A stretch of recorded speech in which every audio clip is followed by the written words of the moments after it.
दोस्तों, अगर आपने दिल्ली में कभी भी जीपीए यानी जनरल पावर ऑफ अटॉर्नी के जरिए प्रॉपर्टी खरीदी है या अभी खरीदने की सोच रहे हैं, तो ये वीडियो आपके लिए किसी अलार्म से कम नहीं है।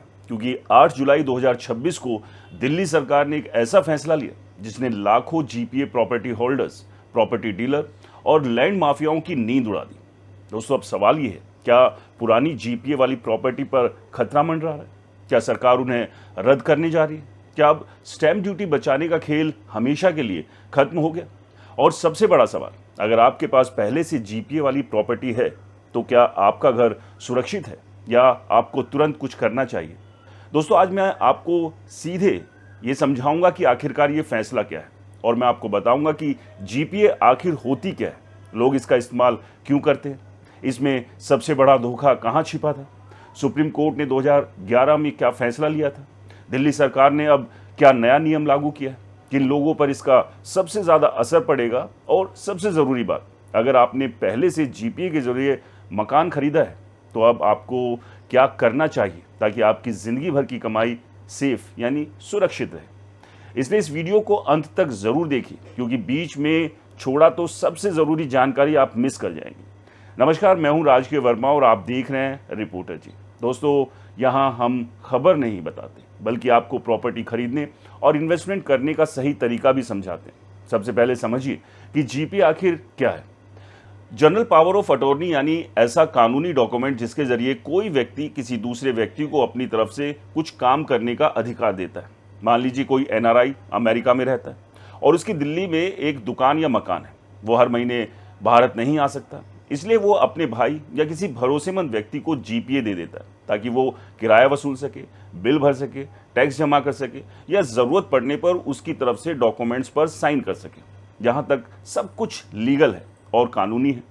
लेकिन दोस्तों, प्रॉब्लम तब शुरू हुई जब दिल्ली और एनसीआर में जीपीए का इस्तेमाल असली मालिकाना हक बेचने के लिए होने लगा। यहाँ खेल बहुत चालाकी से खेला जा रहा था। मान लीजिए किसी की 1 करोड़ रुपए की प्रॉपर्टी है। अगर वो सामान्य तरीके से सेल डीड कराता तो दिल्ली में खरीदार को लगभग 5 से 7% तक स्टैंप ड्यूटी और रजिस्ट्रेशन चार्जेस देना पड़ता, यानी करीब 5 से 7 लाख रुपए।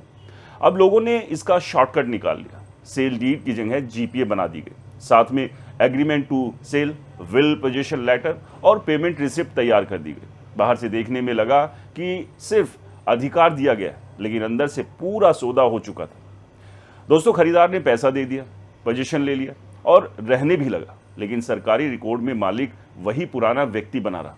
यही सबसे बड़ा जाल था। लोग सोचते थे कि उन्होंने लाखों रुपए बचा लिए, लेकिन असल में उन्होंने अपना कानूनी मालिकाना हक ही दांव पर लगा दिया। इसे एक उदाहरण से समझिए। रमेश ने 2012 में दिल्ली के कॉलोनी में 70 लाख रुपए देकर जीपीए के जरिए मकान खरीद लिया। उसे लगा उसने लगभग 4 लाख रुपए की स्टैंप ड्यूटी बचा ली। वो परिवार के साथ रहने लगा। 10 साल बाद उसे पैसों की ज़रूरत पड़ी और उसने मकान बेचने की कोशिश की। बैंक ने खरीदार से कहा कि इस प्रॉपर्टी पर लोन नहीं मिलेगा क्योंकि ये कानूनी रूप से आपके नाम नहीं है।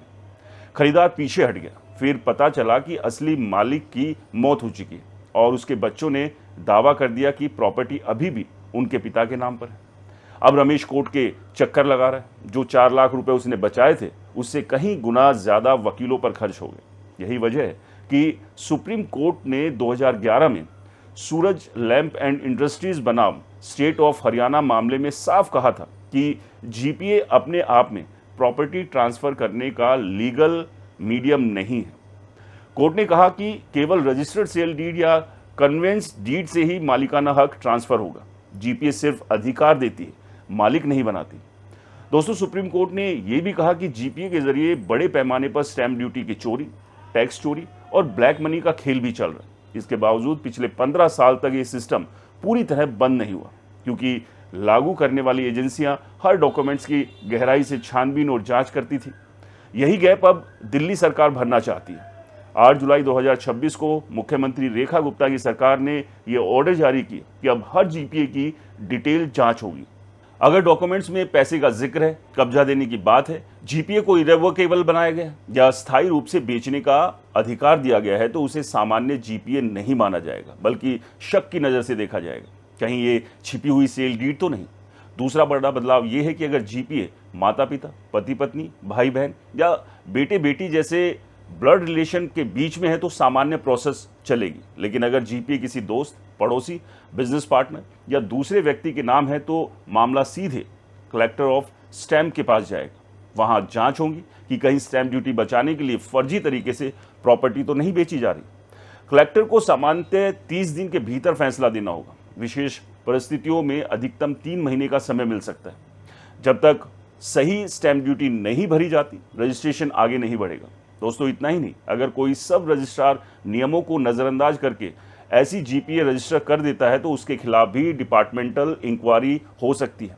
सरकार ऑनलाइन ट्रैकिंग सिस्टम और मासिक रिपोर्टिंग भी शुरू कर रही है ताकि हर संदिग्ध जीपीए पर नज़र रखी जा सके।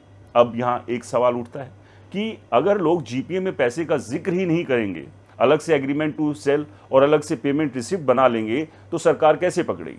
ये बिल्कुल सही सवाल है और इसका व्यवहारिक जवाब आने वाले समय में ही सामने आएगा। लेकिन इतना तय है कि अगर केवल एक डॉक्यूमेंट नहीं बल्कि पूरे लेन देन का नेचर पर नज़र रखी जाएगी।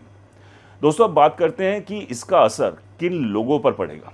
पहला समूह वो लोग हैं जिन्होंने कई साल पहले जीपीए से प्रॉपर्टी खरीदी थी, लेकिन घबराने की ज़रूरत नहीं, क्योंकि सरकार ने ये नहीं कहा कि आपकी पुरानी जीपीए अपने आप रद्द हो जाएगी।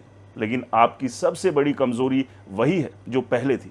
आपके पास कब्जा है पर कानूनी टाइटल नहीं। अगर संभव हो तो मूल मालिक से संपर्क करके रजिस्टर्ड सेल डीड करवाइए। हाँ, स्टैम्प ड्यूटी देनी पड़ेगी, लेकिन यही आपके घर को कानूनी सुरक्षा देगी। अगर मूल मालिक का निधन हो चुका हो तो मामला और पेचीदा हो सकता है और आपको उनके कानूनी वारिसों या अदालत का सहारा लेना पड़ सकता है। दूसरे वो लोग हैं जो आज भी सोचते हैं कि जीपीए से मकान खरीदकर लाखों रुपए बचा सकेंगे, लेकिन मेरी स्पष्ट राय ये है, ऐसा बिल्कुल मत कीजिए। आज की बचत कल की सबसे बड़ी मुसीबत बन सकती है। बैंक लोन नहीं मिलेगा, आगे बेचने में प्रॉब्लम होगी, कानूनी डिस्प्यूट अलग होगा। तीसरे वो लोग हैं जो वास्तव में जीपीए का सही उपयोग करते हैं, जैसे एनआरआई, बुजुर्ग माता पिता या डेवलपमेंट एग्रीमेंट। उनके लिए घबराने की ज़रूरत नहीं है। अगर आपका मोटिव वास्तविक है तो प्रोसेस पूरी होने के बाद काम हो जाएगा, बस थोड़ा एक्स्ट्रा समय लग सकता है। अब बात करते हैं लैंड माफिया की। दोस्तों, दिल्ली में कई जगह ऐसा हुआ कि एक ही प्रॉपर्टी कई लोगों के नाम जीपीए बना दी गई। हर व्यक्ति खुद को मालिक समझता रहा। बाद में डिस्प्यूट हुआ तो मामला अदालत तक पहुंचा। कहीं मृत व्यक्ति के नाम से फर्जी जीपीए बना दी गई, कहीं सरकारी ज़मीन पर कब्जा करने वाले लोगों को जीपीए के जरिए प्लॉट बेच दिए गए। यही कारण है कि सरकार इसे सिर्फ राजस्व का मामला नहीं बल्कि नागरिकों को धोखाधड़ी से बचाने का मामला भी बता रही। अब जरा आंकड़ों की बात करें। दिल्ली में स्टैम्प ड्यूटी और रजिस्ट्रेशन मिलाकर कई मामलों में 5 से 7% तक का खर्च आता है। 1 करोड़ की प्रॉपर्टी पर लगभग 5 से 7 लाख रुपए, 2 करोड़ की प्रॉपर्टी पर 10 से 14 लाख और 5 करोड़ की प्रॉपर्टी पर 25 से 35 लाख रुपए तक का अंतर पड़ सकता है। यही लालच लोगों को जीपीए के रास्ते पर ले जाएगा। लेकिन याद रखिए, जिस बचत के लिए आपने कानूनी सुरक्षा छोड़ी वही सबसे महंगी गलती बन सकती है। ऐसे में मेरी सलाह हमेशा यही रही कि प्रॉपर्टी खरीदना जिंदगी का सबसे बड़ा इन्वेस्टमेंट होता है। यहाँ शॉर्टकट नहीं, सिर्फ सही डॉक्यूमेंट्स काम आते हैं। अगर कोई ब्रोकर आपको कहे कि सर जीपीए ले लीजिए, लाखों बच जाएंगे, तो समझ लीजिए कि वो अपने कमीशन की सोच रहा है, आपकी सेफ्टी की नहीं। खासकर इलीगल कॉलोनियों में जीपीए के जरिए खरीदारी करना दोहरा जोखिम वाला बात है, क्योंकि वहाँ ज़मीन की वैधता और मालिकाना हक दोनों पर सवाल हो सकते हैं। हमेशा पिछले 30 से 40 साल की टाइटल चेंज जांचिए, रजिस्टर्ड डॉक्यूमेंट्स देखिए, ज़रूरत पड़े तो एक्सपर्ट्स वकील से जांच कराइए। मेरी एक्सपर्ट राय में दिल्ली सरकार का ये कदम सिर्फ स्टैम्प ड्यूटी बढ़ाने का फैसला नहीं बल्कि प्रॉपर्टी बाजार को ज़्यादा ट्रांसपेरेंट बनाने की कोशिश भी है। हाँ, इससे कुछ वास्तविक मामलों में प्रोसेस लंबा हो सकता है, लेकिन लंबे समय में ईमानदार खरीदारों को फ़ायदा मिलेगा और फर्जी डॉक्यूमेंट्स का खेल कमज़ोर होगा। अगर आपके पास पहले से जीपीए वाली प्रॉपर्टी है तो घबराइए मत, लेकिन उसे नज़रअंदाज भी मत कीजिए। जितनी जल्दी हो सके अपने डॉक्यूमेंट्स की कानूनी जांच कराइए, मूल मालिक से संपर्क संभव हो तो सेल डीड करवाइए और अगर मामला पेचीदा है तो समय रहते किसी एक्सपर्ट्स की कानूनी सलाह लीजिए। दोस्तों, याद रखिए, घर सिर्फ ईंट और सीमेंट का ढांचा नहीं होता, वो आपकी ज़िंदगी भर की कमाई है, आपके परिवार की सेफ्टी है और आने वाली पीढ़ियों की विरासत है। इसलिए लाखों रुपए बचाने के लालच में करोड़ों की प्रॉपर्टी को कानूनी खतरे में बिल्कुल मत डालिए। सही डॉक्यूमेंट्स, सही प्रोसेस, पूरी ट्रांसपेरेंसी ही सबसे बड़ी इन्वेस्टमेंट है। दोस्तों, अगर ये जानकारी आपको काम की लगी हो तो वीडियो को लाइक ज़रूर कीजिए। अपने परिवार और उन दोस्तों तक ज़रूर शेयर कीजिए जिन्होंने कभी जीपीए के ज़रिए प्रॉपर्टी खरीदी है या खरीदने की सोच रहे हैं, क्योंकि हो सकता है ये वीडियो किसी की ज़िंदगी भर की कमाई को सुरक्षित रखने की सबसे बड़ी एक कोशिश बन जाए। और दोस्तों, अपना अनुभव भी ज़रूर कमेंट बॉक्स में शेयर कीजिए, क्योंकि आपका अनुभव ही बाकी लोगों के लिए एक राह, एक जागरूकता बन सकती है। और आपके अपने चैनल को सब्सक्राइब और फॉलो करना बिल्कुल मत भूलिए। मिलते हैं अगले एक और रियल एस्टेट के वीडियो में, जहां हम बात करेंगे सही, सटीक और बेबाक खबर की। तब तक के लिए नमस्कार, जय हिंद।